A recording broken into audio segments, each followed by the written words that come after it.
Hello guys, तो स्वागत है आप सभी का PS एक्सप्लेन चैनल में। Badri Kumar, thank you 40 rupees super chat. तो चलिए स्टार्ट करते हैं। लास्ट एपिसोड में हमने देखा था जियांग टोनी को देखते हुए सोच रही होती है बंदा है तो कमाल का। इसके बारे में सिर्फ रूमर से फेमस नहीं है, बंदा सच में काफी ज्यादा कमाल का है।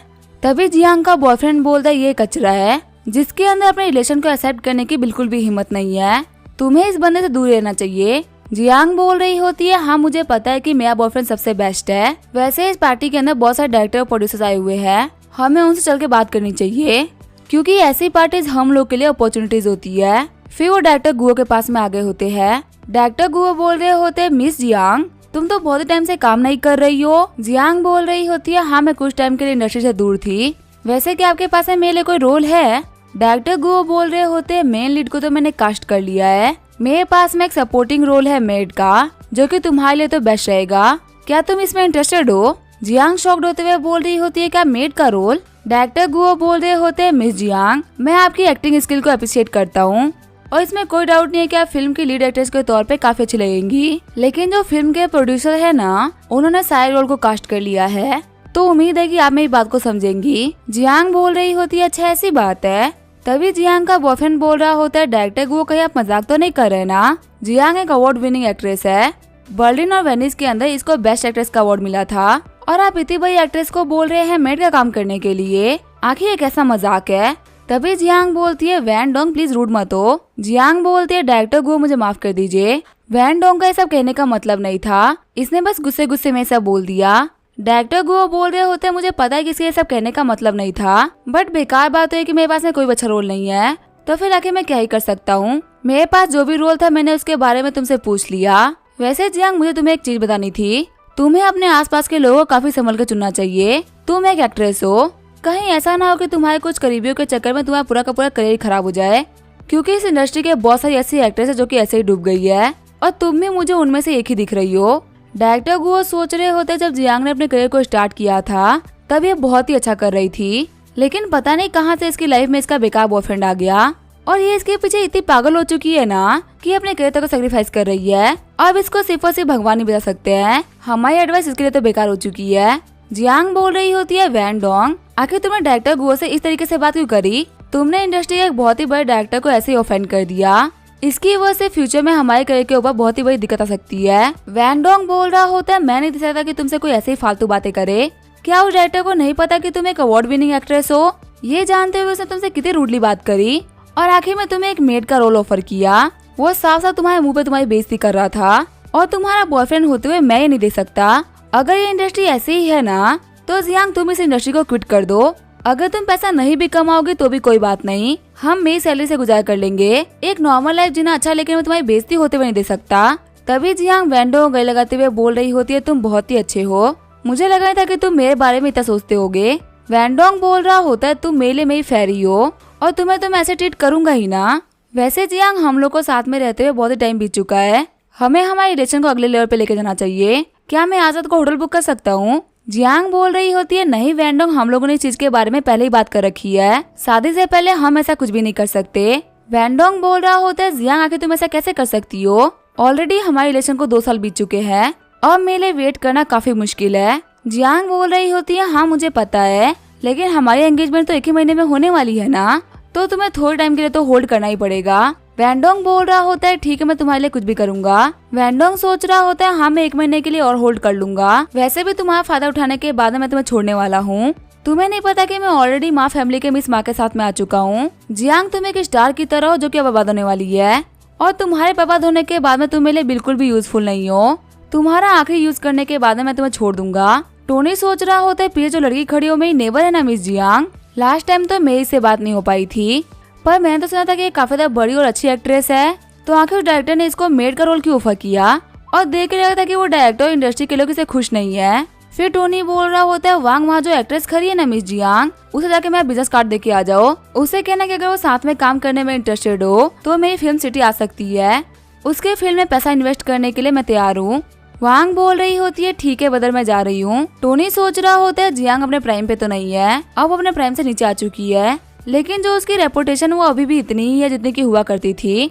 अगर मैं इसको नताशा से कंपेयर करूं तो इसकी रेपुटेशन बहुत ज्यादा है, अगर ये एक मूवी के लिए मेरे साथ में कोलैबोरेट करती है तो इससे मुझे काफी ज्यादा पब्लिसिटी मिलेगी और ये मेरे फिल्म सिटी के लिए बहुत ही अच्छा है। वैसे भी वो कमीना ली जियामू बाबा फिल्म सिटी की वजह से मुझसे पंगे ले रहा है। अगर मैंने उसको उसके ही मार्केट में नहीं हराया तो बिल्कुल ही मजा नहीं आएगा। और ये काम करने के लिए मुझे जियांग जैसे एक्ट्रेसेस की जरूरत है। तभी जियांग के पास में वांग आ जाती है। वांग बोल रही होती है, सिस्टर जियांग, क्या मैं आपको याद हूँ? मैं आपकी नेबर हूँ। हम लोग लिफ्ट के बाहर मिले थे। मेरे ब्रदर ने कहा है कि वो आपके साथ में काम करना चाहते हैं। अगर आप इंटरेस्टेड है तो आप इस बिजनेस कार्ड को एक्सेप्ट कर लीजिए। आप कभी भी हमारी फिल्म सिटी आ सकती हैं। वो आपकी मूवी में पैसा इन्वेस्ट करेंगे। आगे की चीजों के बारे में बात करने के लिए आप इस नंबर पे कॉल कर सकती हैं। कार्ड को लेते हुए जियांग बोल रही होती है, क्या ये तो मिस्टर स्टार्क का कार्ड है ना? क्या मिस्टर स्टार्क मेरे साथ में काम करने के लिए इंटरेस्टेड है? आगे हमें अगले दिन का सीन दिखाया जाता है। हम देखते हैं संघाई फाइनेंशियल बिल्डिंग को। ली जियामू के पास में उसके चमचे आए होते हैं। जैंगबो बोल रहा होता है, मिस्टर ली जियामू, मैंने कल टोनी स्टार्क को पार्टी में बेइज्जत करने के लिए काफी अच्छा प्लान बनाया था। हम तीनों ने पहले आपस में प्लानिंग करी कि हम पियानो बजाएंगे और फिर टोनी स्टार्क को बोल दिया पियानो बजाने के लिए। वहीं जो हम लोगों ने पियानो को अरेंज करवाया था वो खराब, तो वो अच्छा बज ही नहीं सकता था। पर किसे पता था कि वो कभी ना पियानो बजाएगा ही नहीं। वो मिस हियान के पास में गया, उनसे उनका वॉयलिन मांग लिया। हमने सब कुछ प्लान किया था सभी के सामने उसकी बेइज्जती कराने के लिए, लेकिन आखिर में क्या हुआ, वो सभी के सामने हीरो बन गया। पता नहीं किसी एक इंसान के पास में इतनी स्किल कैसे हो सकती है। अगर वो दिन भर बैठ के स्किल ही सीखता है तो आखिर वो बिजनेस कब करता है? दूसरा बंदा बोल रहा होता है, इन चीजों की वजह से लॉन्गवा ग्रुप के चेयरमैन मिस्टर स्टार्क से मिलने के लिए गए थे और उन दोनों ने अपने बिजनेस कार्ड को एक्सचेंज भी करा। लॉन्गवा ग्रुप के चेयरमैन का बिजनेस कार्ड पाना सच में काफी बड़ी बात है और ये सब हुआ कल उस वॉयलिन को बजाने की वजह से। ली जियामू बोल रहा होता है, तुम तीनों ही बेवकूफ हो। तुमने एक बहुत ही घटिया प्लान बनाया था। मैंने जिया को बुला के उसकी इतनी बेइज्जती करी, उस ट्रैप में वो नहीं फंसा। तो क्या तुम्हें लगता है कि इस बचकाने से ट्रैप में वो फंस जाएगा? तुम लोग अभी भी टोनी स्टार्क के सामने छोटे से बच्चे हो। तभी ली जियामू की सेक्रेटरी वहाँ पे जाती है। सेक्रेटरी बोल रही होती है, यंग मास्टर, हमारे बारे में पूरे इंटरनेट के ऊपर नेगेटिव न्यूज फैली हुई है, आपको ये न्यूज देखनी पड़ेगी। ये चीजें काफी ज्यादा खतरनाक हो चुकी है। हम देखते हैं ऑनलाइन नताशा ने एक वीडियो पोस्ट करी होती है। नताशा बोल रही होती है, हेलो, आप सभी लोग मुझे जानते होंगे, मैं हूँ एक्ट्रेस नताशा। अभी कुछ टाइम पहले जिया नाम की एक लड़की ने मेरे बॉस टोनी स्टार्क के ऊपर काफी गंदे गंदे ब्लेम्स लगाए थे, जिसकी वजह से इंटरनेट के ऊपर आप सभी लोग मेरे बॉस को काफी गलत समझ रहे थे और आप लोगों ने उनके बारे में काफी सारी नेगेटिविटी भी फैलाई। लेकिन आज मैं एविडेंस के साथ में आई अपने बॉस का नाम क्लियर करने के लिए। ली जियामू बोल रहा होता है, क्या आखिर नताशा बीच में क्यों आ रही है? नताशा बता रही होती है, जिया जो कि क्लेम करी थी कि टोनी स्टार्क की गर्लफ्रेंड है, असल में ये एक एक्ट्रेस है जो कि संघाई के ड्रामा स्कूल की टॉपर है। अभी कुछ टाइम पहले जिया ने सेंटियांग फिल्म सिटी के साथ में कॉन्ट्रैक्ट साइन किया है और जो इसकी पर्सनल लाइफ है वो बहुत ही खराब है।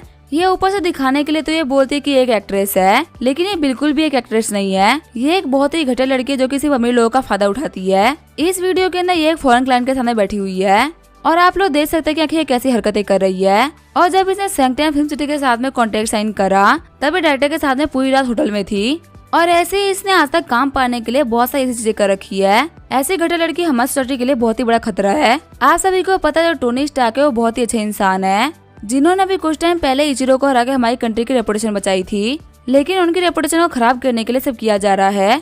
और अभी मैं आप सभी लोगों के सामने रख रही हूँ सबसे बड़ा एविडेंस, जो कि ये शो कर रहा है कि टोनी स्टार्क इस बंदी को नहीं जानता। जब हम लोगों ने जिया के फोन की लोकेशन को ट्रैक कराया और उसके सारे ऑनलाइन पोस्ट की लोकेशन को चेक करा तो हमें पता चला कि वो 2 साल से संघाई में ही है।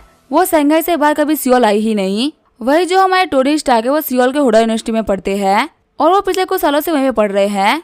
हम लोग यूनिवर्सिटी आ गए और हम लोगों ने उनकी अटेंडेंस भी चेक करवाई है और इन दोनों की लोकेशन को चेक करने के बाद पता चल रहा है कि ये दोनों दूसरे को कभी जानते ही नहीं थे।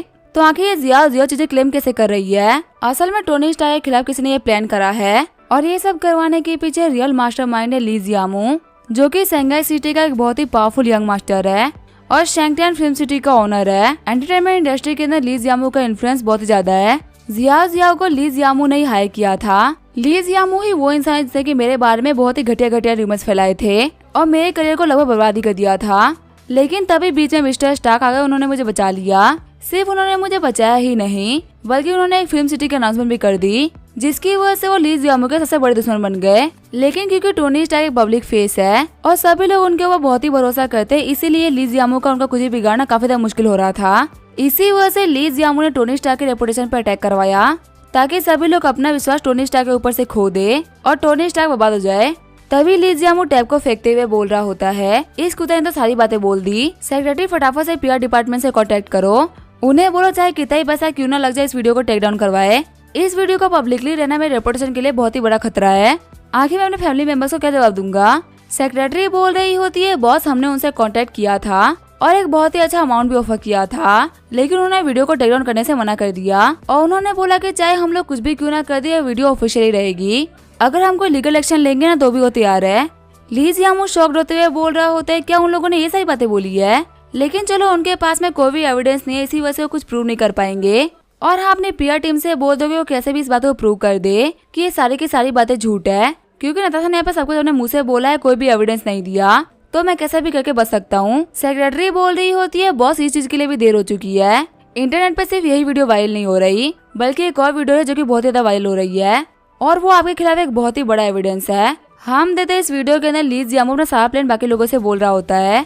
वीडियो को देखते हैं ली जियामू की हालत खराब हो गई होती है। ली जियामू सोच रहा होता है आखिर इन लोगों ने सब क्या कर दिया। फिर ली जियामू खुद की वीडियो देखने लगता है जिसमें वो बोल रहा होता है, मुझको सीट से उतारने से पहले तुम 2 बार सोच लो। तुम्हें पता नहीं है कि शंघाई के अंदर मेरी रेपुटेशन कितनी बड़ी है। लेकिन तभी चैंगोंग ली जियामू को थप्पड़ मार देता है। चैंगोंग बोल रहा होता है, फालतू बातें मत करो, हमारे बॉस ने बोला तुम्हें ऊपर से फेंकने के लिए, अगर तुम खुद से नहीं जाओगे तो हम तुम्हें फेंकेंगे और तुम मुझे यहाँ पे धमकियां दे रहे हो। अगर तुम्हारे अंदर हिम्मत है ना तो तुम ये बॉस को जो भी बिगाड़ सकते हो बिगाड़ लेना।